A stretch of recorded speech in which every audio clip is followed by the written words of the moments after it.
है कि flow of current कम हो गया, क्या हो गया है ना, वो फोर्स के कारण. So that force is called as the electromotive force. Okay, then current क्या है. अब लास्टली देखते हैं कि करंट क्या है. करंट क्या है कि करंट है formally it is the flow charge particles like electrons, proton, ion, the strength of current. Okay, the strength of current is defined as, strength of current देखेंगे है ना, defined as the charge transferred, charge transferred in a unit time. यहाँ पे time हो गया है time M है ना. सो यूनिट टाइम यानी एक सेकंड में 1 second, suppose that we take a second है ना, सेकंड ही लिया जाता है, तो एक सेकंड में कितने चार्ज ट्रांसफर हुए. So that is the strength of the current. और वो स्ट्रेंथ करंट मेजर किसमें करते हैं, एम्पियर में. किसमें करंट मेजर किए जाते हैं, एम्पियर में. सो देखो यहाँ पे कि charge Q upon time. Okay, 1 ampere यानी it is defined as the 1 coulomb of the electricity transferred in a 1 second. So that is 1 ampere यानी 1 coulomb to 1 second. So I hope you understood. So thank you.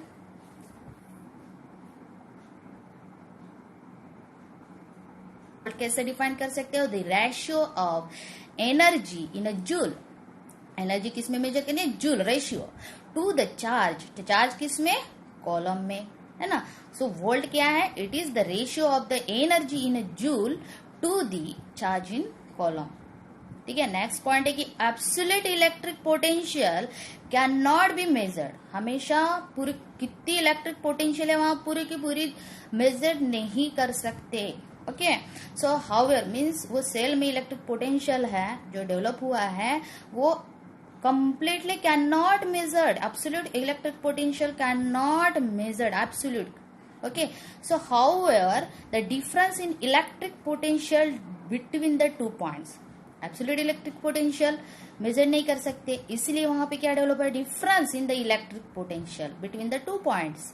2 points में क्या form हो गया कि electric potential form हो गया. ठीक है. So can be measured and has more practical uses. Okay, यहाँ पे कुछ दिए है इक्वेशन फार्मूला. तो ठीक है, पहले जाते हैं electric potential difference. Okay, electric potential difference और voltage, it is the energy required. अब थोड़ा सा चेंज, सेम ही है बट देखो यहाँ पे इलेक्ट्रिक पोटेंशियल डिफरेंस और वोल्टेज क्या है, it is the energy required, energy required to move a unit charge, to move a unit charge between the 2 specified point. 2 point ये, एक पॉइंट से दूसरे पॉइंट पर मूव करने के लिए यूनिट चार्ज जो एनर्जी लगती है ना, इन एन इलेक्ट्रिक फील्ड, जो इलेक्ट्रिक फील्ड में वो है electric potential difference. However it is usually refer to as electric potential. Usually इसको इलेक्ट्रिक पोटेंशियल और समटाइम एज अ वोल्टेज ही बोलेंगे. Okay, so electric potential difference यानी क्या है, energy required in a joule divide by charge in a coulomb. Same. Okay, so volt 1 volt equal to 1 joule per 1 coulomb. Then आते electromotive force. Electromotive force क्या है, EMF है ना. So formally it is the same electric potential differences, it is potential energy. पहले क्या था, ये same था. अब देखो कि it is a potential energy divide by electric charge and it is measured in a volt. It can be defined as external work expended per unit charge, per unit of charge to produce a electric potential difference, thereby causing the current to flow in the circuit.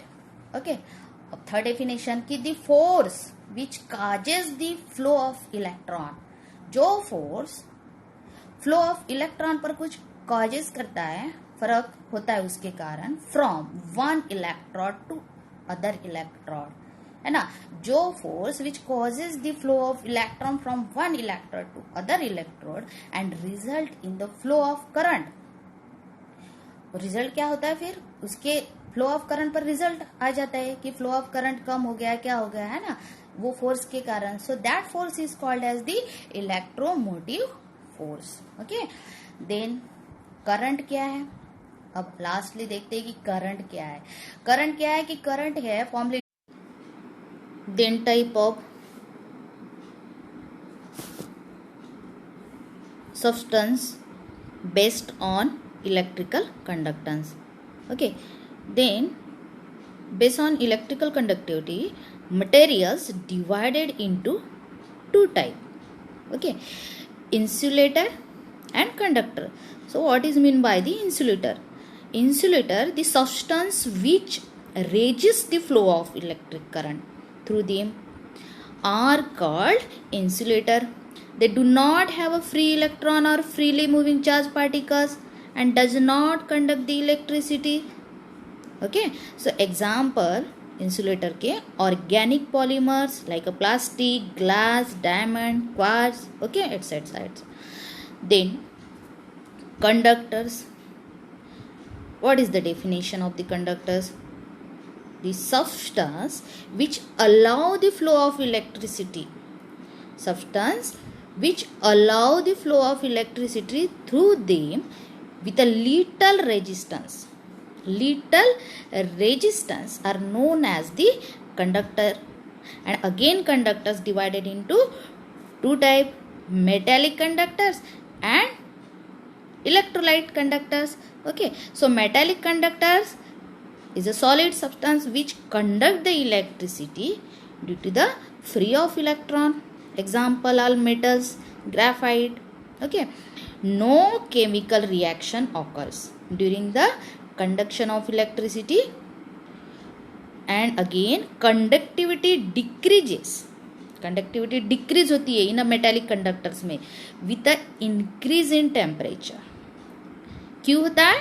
Due to the vibrational disturbance. Metallic में disturb होता है, vibrational disturbance होने के कारण conductivity जो है वो क्या हो जाती है, डिक्रीज हो जाती है इंक्रीज टेम्परेचर होने के कारण. ठीक है. देन है electrolyte. Second type of conductors electrolyte, the substance which furnish oppositely charged ions for the conduction of electricity. Okay, example NaCl, KCl, HCl. It means that there is a flow of ion toward the oppositely charged and oppositely charged electrodes. That means during the conduction of electricity through the electrolyte, oxidation occur at the anode. Oxidation occur at the anode. It means that release the electron. And whereas reduction occur at the cathode. That means chemical reaction occurs. Okay. Then the conductivity increases. जैसे कि metal में conductivity increase होती है with increase conductivity decrease होती है metal में with increase the temperature. But here means electrolyte. In electrolyte, conductivity increases with the increase in temperature. Why? Because as the extent of ionization increases, है ना, as the extent of ionization increases. The next point is electrolyte undergo dissociation to furnish the ions either in a molten state or in a aqueous solution. Okay, dissociate होते हैं और ion produce होते हैं molten state में या aqueous solution में. और next point is the depending, और जो आयन प्रोड्यूसेस होते हैं वो किस पर डिपेंड है, depending on the extent of the ionization, dissociation होना है ना. In a water again on the basis of the extent of ionization further divided into two type, electrolyte, strong electrolyte and weak electrolyte. Strong electrolyte, it means that the undergo a complete ionization in water, example NaCl, KCl, HCl, NaOH, okay, etc. Then weak electrolyte opposite to the strong electrolyte, that means the undergo a partial ionization in a water. And here are the example HF, HCOH. Okay, then उसके बाद आते हैं non electrolytes. Okay, non electrolytes is the solution which do not carry the current. Do not carry the current is called as the non-electrolytes or are called as the non-electrolytes. Example, urea, glucose and sucrose. ठीक है.